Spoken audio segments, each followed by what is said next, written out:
Assalamualaikum warahmatullahi wabarakatuh. Dusun Serambi, Desa Winongan Kidul, Kecamatan Winongan, Kabupaten Pasuruan, menjadi berita nasional. Bahkan mungkin sudah menjadi berita internasional karena beberapa waktu yang lalu terjadi insiden pembongkaran makam.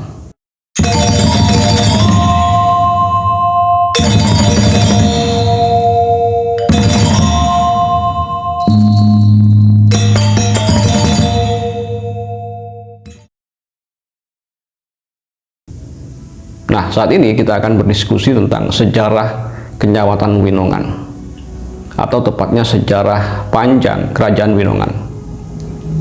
Dari penelusuran saya, dari berbagai data valid yang saya kumpulkan, kitab-kitab Negara Kertagama, Sutasoma, atau bahkan artefak-artefak yang lain tidak mencatat adanya Kerajaan Winongan. Bahkan ketika saya telusuri catatan Belanda, tidak ditemukan catatan tentang Winongan di era sebelum penjajahan Belanda.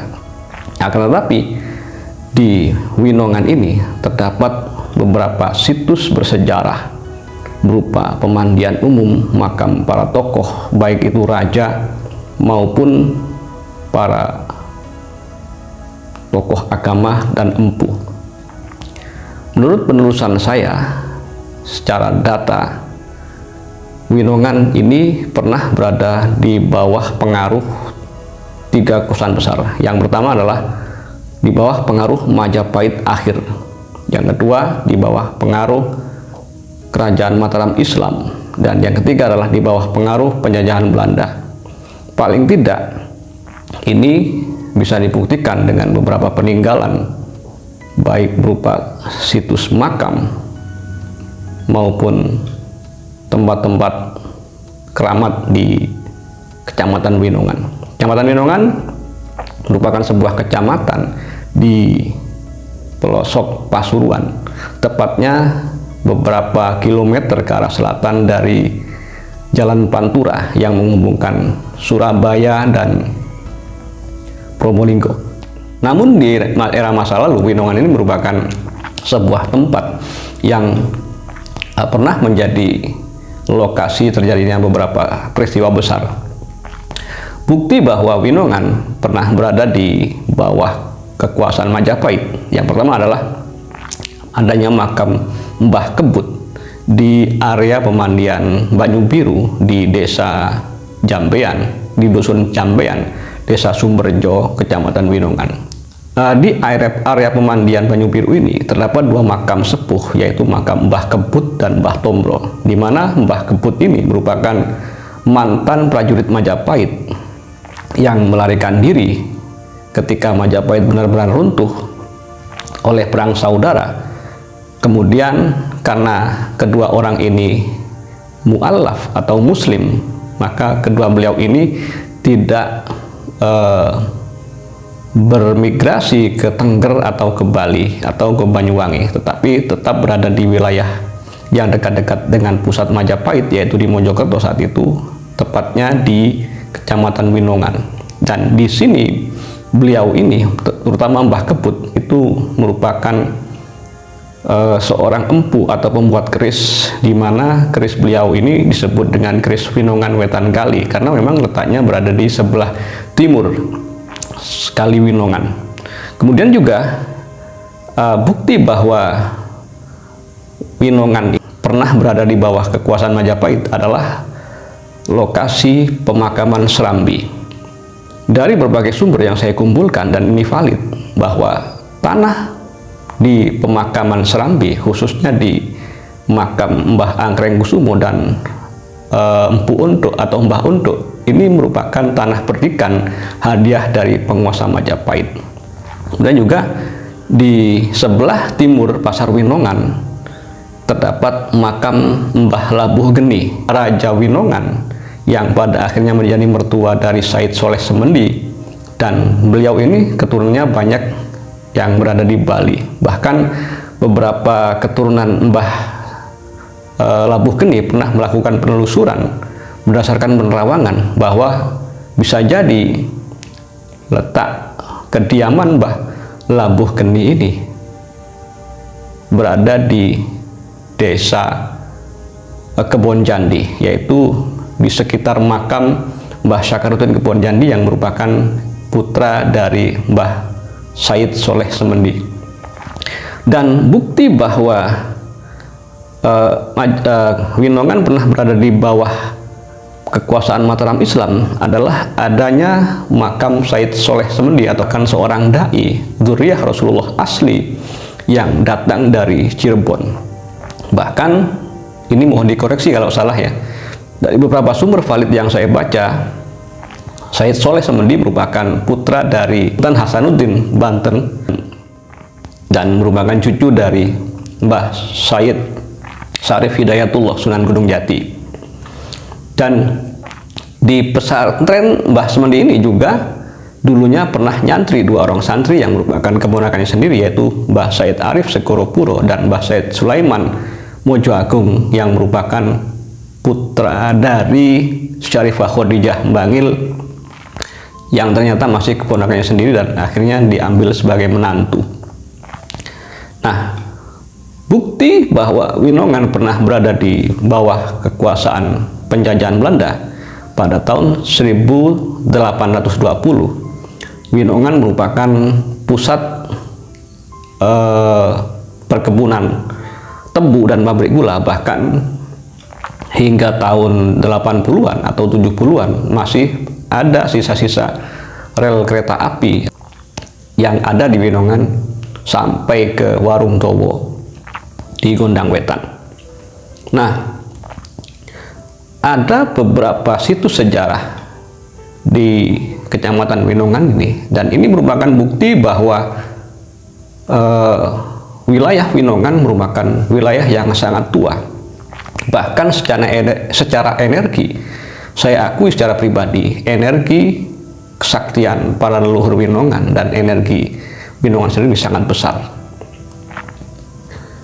Jadi ada perbedaan energi ketika kita memasuki Winongan, dan memang ini mungkin dari pengaruh banyaknya makam-makam orang sakti di Winongan.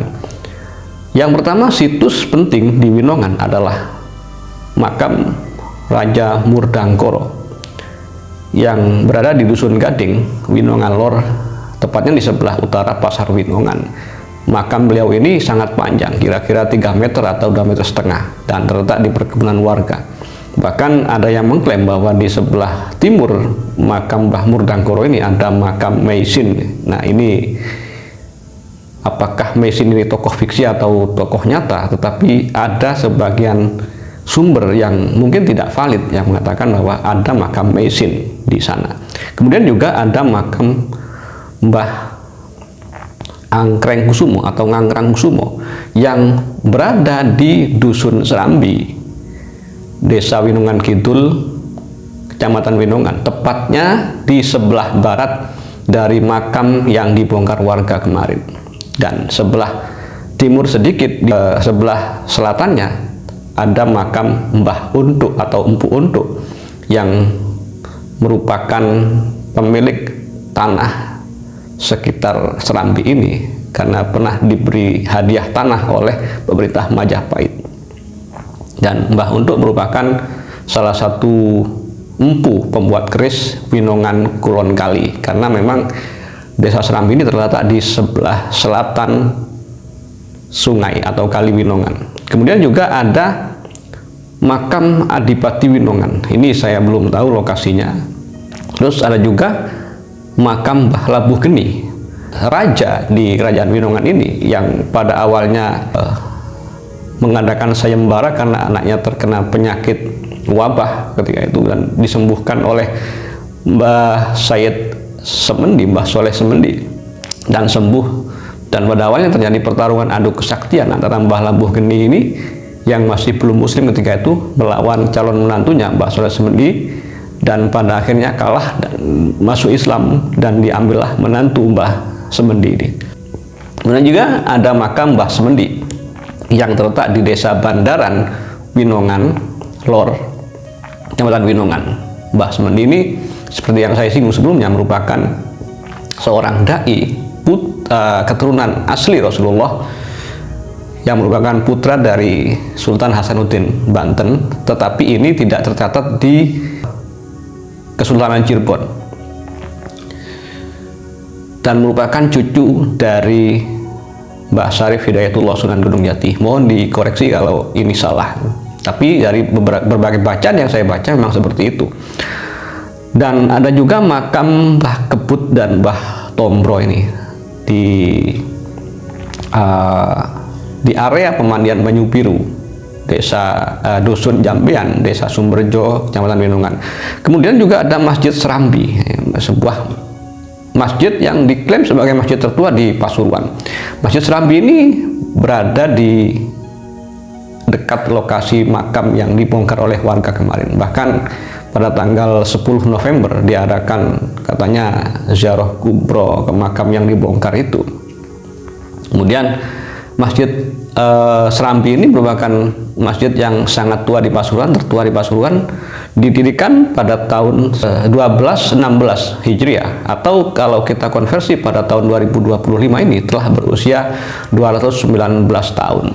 Dan di sana terdapat guci Cina asli. Dan ada juga situs penting di Kecamatan Winongan adalah pemandian Banyu Biru di Dusun Jambean, Desa Sumberjo, Kecamatan Winongan. Nah, ini ada kaitannya cerita rakyat bahwa Banyu Biru ini awalnya adalah berasal dari jejak kebo atau kerbau Mbah Kebut yang terjerembab, kemudian setelah ditarik kakinya ternyata ada sumber, dan hingga saat ini masih menjadi salah satu sumber mata air wisata pemandian alam yang sangat asri. Kemudian juga ada pemandian Umbulan. Pemandian Umbulan ini berada di Desa Umbulan, sebelah selatan perempatan Pasar Winongan. Jadi dari arah makam Serambi yang kemarin dibongkar itu ke selatan mentok, situ ada sebuah desa bernama Desa Umbulan, dan di sana terdapat pemandian Umbulan. Kemudian juga ada makam Mbah Paku Jati di Dusun Bandaran, di Dusun Karangmakam, Bandaran Winongan. Ini banyak ternyata dzurriyyahnya, dan pernah ada seorang keturunan Yaman yang mengatakan bahwa sebenarnya di dalam makam Mbah Paku Jati ini tidak ada jasadnya, bahkan dikatakan dalam tanda kutip makamnya kuda. Tapi ternyata Mbah Paku Jati ini banyak dzurriyyahnya.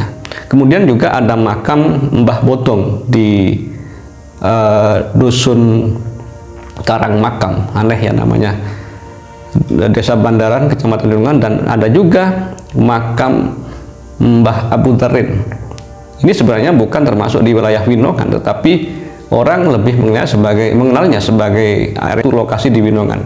Mbah Abu Darin ini merupakan guru dari Syekhona Khalil Bangkalan, di mana Syekhona Khalil Bangkalan merupakan guru dari Mbah Hasyim Asy'ari, pendiri Nahdlatul Ulama. Dan Mbah Abu Darin ini makamnya berada di Dusun Tugu, Desa Kedaung Kulon, tetapi lebih dekat dari Winongan, terutama dari perempatan Pasar Winongan itu ke arah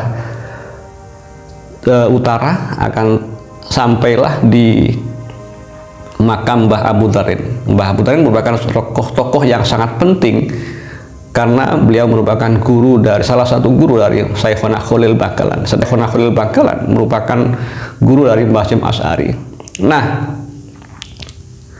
Winongan kita tahu dari yang sudah kita bahas, kita diskusikan, ini merupakan wilayah yang sangat tua. Oleh karena itu, kita sebagai generasi bangsa, sebagai kader-kader Nusantara harus menjaga jangan sampai Winongan ini dipelesetkan sejarahnya, bahwa Winongan pada era Majapahit, Mataram hingga era penjajahan Belanda hanya ada atau dikuasai oleh penguasa pribumi. Adapun Mbah Soleh Semendis merupakan dzurriyyah Rasulullah yang asli. Oleh karena itu saya berharap kepada kita semua untuk tetap menjaga wilayah kita masing-masing dari pembelokan-pembelokan sejarah atau buatan situs-situs palsu.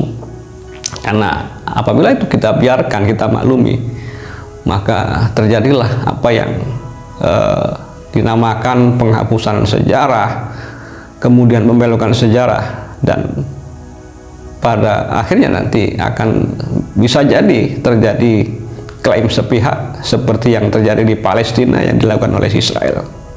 Demikian diskusi kita kali ini. Assalamualaikum warahmatullahi wabarakatuh.